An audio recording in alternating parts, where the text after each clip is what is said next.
Les amis, bienvenue sur Essay Libre, très heureux de vous retrouver. Alors aujourd'hui, c'est une exclusivité que je vous propose. On va découvrir ensemble la Citroën C3 Aircross. Donc déjà, rien que pour ça, les amis, je vais vous demander un pouce bleu. À chaque vue, un petit pouce bleu. Ça pourra aider Essay Libre et vous allez voir, on va la découvrir ensemble. Alors je vous laisse regarder les images de cette nouvelle auto. Le Citroën C3 Aircross. La nouvelle venue dans la catégorie. Alors cette Citroën C3 Aircross, elle va concurrencer en fait les 2008, les Kadjar. En fait, elle remplace la Citroën C3 Picasso. Une voiture où on retrouve un capot court qui devrait satisfaire ceux qui avaient le C3 Picasso ancien. Ce modèle a été développé en collaboration sur une même base avec l'Opel Crossland X. Alors je vous propose là tout de suite d'aller voir dedans parce que c'est ça qui nous intéresse en fait. Bon les amis, ce qui est intéressant c'est de voir à l'intérieur de ce Citroën C3 Aircross comment c'est configuré. On a un tableau de bord horizontal mariant des matières différentes avec cette espèce de cuir. Je ne sais pas si c'en est du vrai mais écoutez ça y ressemble. Et puis ce fauteuil qui allie plusieurs matières, hein, c'est intéressant ça. Un peu de tissu, la tweed, du cuir, du tissu classique, voilà, une alliance de différentes matières et couleurs. Bon, c'est frais, comme souvent chez Citroën. Hein. Et là, on retrouve un tableau de bord intéressant, lisible, kilomètre-heure, compte-tours, un écran d'affichage au milieu, les amis. Ici, quelques commandes sur le volant. Et là, on retrouve une tablette avec des touches directes d'accès sur le côté pour aller vers la musique, vers la navigation, vers la climatisation, le téléphone, voilà les différents menus, un menu du véhicule avec les différentes assistances. Ce modèle ici un peu haut de gamme, il est équipé du grip control, hein, ce qu'on retrouve dans le groupe PSA sur notamment les 2008. Bah, écoutez, tout ça c'est plutôt pas mal agencé, hein, c'est sympathique. Regardez les ouïes d'aération là. Petites ouïes travaillées de ventilation. Hein. Au niveau accoudoir, voilà, on retrouve le tissu tweed là sur le côté. La seule chose que je trouve qui dénote un petit peu dans ce véhicule, c'est dommage, hein, c'est toujours les plastiques des contreportes. À ce niveau-là, Citroën a un petit peu des efforts à faire. Ça fait très plastique là sur les contreportes. Je pense qu'on aurait pu trouver une alliance d'autres matières pour pouvoir traiter ça. C'est dommage parce que le reste, c'est pas si mal. Hein. Même sur le dessus, là, c'est très plat, mais on a cette petite option de système hi-fi. Hein. Et ici, on doit avoir du rechargement par induction pour les téléphones. Donc démarrage sans clé hein, également sur cette voiture. Une assistance à la descente qui est couplée au grip control. Là, on est sur un modèle boîte 6. Et on retrouve la petite poignée de frein main des 2008. Ce modèle à l'intérieur, là, est équipé d'un double toit ouvrant. Tout à fait sympa, avec le bandeau de LED au niveau du toit, comme également les 2008. Ici, un petit accoudoir prévenant pour le conducteur uniquement, parce que le passager, lui, il a le droit à rien. Au fond du tableau de bord, on a l'affichage tête haute sur cette petite plaque teintée. Alors aujourd'hui, pas d'essai routier, les amis, c'est simplement une présentation sympathique dans Paris de cette Citroën où Essay Libre a été invité, donc je vous la fais découvrir en avant-première au niveau intérieur-extérieur. Je vous propose un truc, c'est que j'aille voir derrière ce que ça donne avec le fameux mètre 88. Parce que là pour le coup, je suis réglé convenablement et je ne serai pas gêné, vous voyez, je suis tout à fait à mon aise et avec une sensation d'espace intéressante à l'intérieur. Hein. Alors, sur l'arrière, alors, forcément, c'est une petite voiture, on n'est pas quand même sur un grand gabarit familial, donc je suis obligé un peu d'écarter les jambes avec mon mètre 88. Il faut d'ailleurs monter, voilà, les appuis-têtes, mais pour autant, on n'est pas si mal installé. La garde au toit me paraît un petit peu basse. On a, comme vous voyez là, une banquette coulissante, 2 tiers, 1 tiers. Il y a des positions différentes de dossier. Là, il est redressé. Et vous voyez, voilà. Là, je peux le mettre au fond, donc on est plus incliné. On est franchement pas mal installé, ce qui permet de pouvoir mieux dormir quand on est à l'arrière. Sur ce modèle un peu haut de gamme, on a également un petit store pare-soleil. Voilà, c'est sympa. On va regarder un peu ce qu'il y a au niveau du coffre.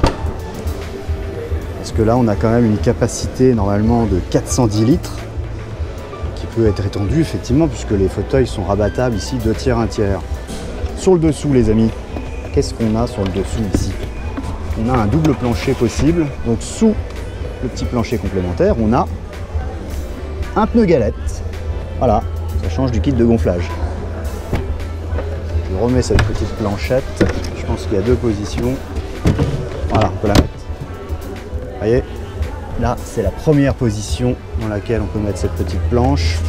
Mais on peut également la glisser plus bas, comme ceci. C'est sympa en termes de rangement.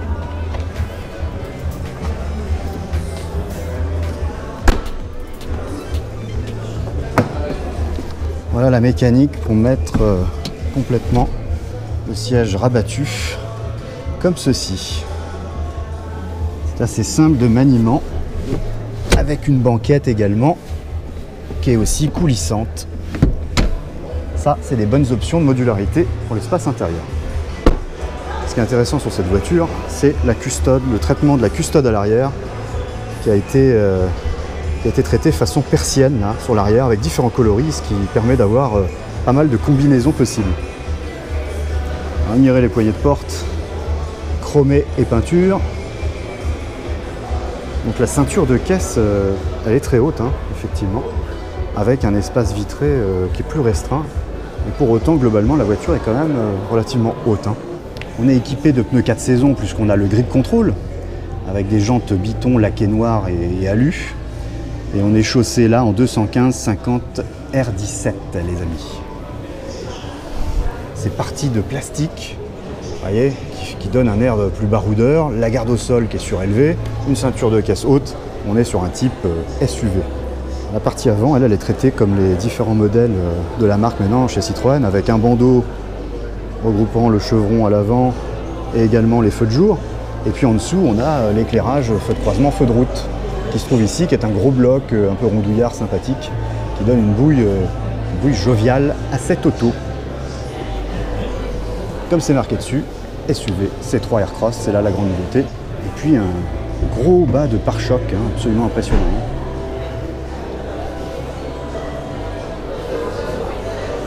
Sur l'arrière, les amis, on a des feux teintés un peu plus sombres, à effet 3D un petit peu. Alors là, je vais avoir du mal à vous montrer l'éclairage en 3 dimensions. Je viens d'allumer les feux pour voir un peu ce que ça donne. Et à côté du feu, là, on a un traitement noir laqué aussi, qui donne une impression d'un plus grand feu, en fait. Ça a été traité là comme ça. C'est original. Et vous voyez, ici, la signature lumineuse est au-dessus, hein, comme je vous disais, avec les feux de jour. Et on a les feux de croisement là qui sont dans ce gros bloc. Et admirez là sur le bas la façon dont a été traité le pare-choc. Hein. C'est original comme dessin. Et on va regarder parce que là on ne voit absolument aucun échappement n'est visible. Et il est sur le côté droit, effectivement, cette fois sur le côté droit. Et on retrouve un style un peu monospace, mais avec un petit plus SUV compact, baroudeur, comme je vous le disais, avec ces caches plastiques, cette garde au sol. Donc c'est la tendance, c'est la nouvelle tendance, hein, c'est la nouvelle mode du SUV. Les rétroviseurs sont teintés d'une autre couleur, un petit gris alu, ce qui lui donne un petit air sympa. Je vais profiter pour vous montrer d'autres modèles et d'autres coloris. Parce que là, il y a un modèle un peu en orange, vous voyez, avec une autre sellerie, entièrement en tissu. Alors je vais monter pour vous montrer le tableau de bord. Vous voyez le traitement, c'est encore un petit peu différent ici. Dans les tons noirs et orange, jusque sur les ouïes d'aération. Les matières sont toujours assez originales chez Citroën, avec cette alliance de tissu et un liseré rouge. 3 motorisations essence avec un 1 litre de PureTech de 82 chevaux, 110 chevaux et 130 chevaux. Deux motorisations diesel 1,6 litre à la Blue HDI, 100 chevaux et 120 chevaux les amis. Donc comme je l'ai dit, hein, ce véhicule a été fabriqué sur la même base qu'un Opel Crossland X. Maintenant, c'est le partenariat des marques ensemble entre Opel et Citroën qui ont fait la naissance de cette voiture. Et ici, vous avez une boîte à gants également qui ressort un petit peu là et qui laisse place à un petit rangement, un petit logement pour ranger les petites affaires. Bon, voilà. Vous remarquerez que sur ce C3 Aircross, on n'a pas mis les air bumps. Cette fois-ci, on a changé un peu. On a simplement mis, pour changer un peu, des persiennes, mais il y a toujours ce souhait d'un peu d'innover. Bon voilà les amis, c'était court mais intense. J'espère vous avoir montré l'essentiel de cette nouvelle C3 Aircross. Donc pour cet exclu, n'hésitez pas s'il vous plaît, un pouce bleu et commentez. Dites-moi si cette voiture vous plaît, si elle vous intéresse. Et puis je vous dis à très bientôt sur Essai Libre. Pour ceux qui ne sont pas abonnés, n'hésitez pas à le faire. Vivez votre passion et surtout portez-vous bien. Ciao les amis.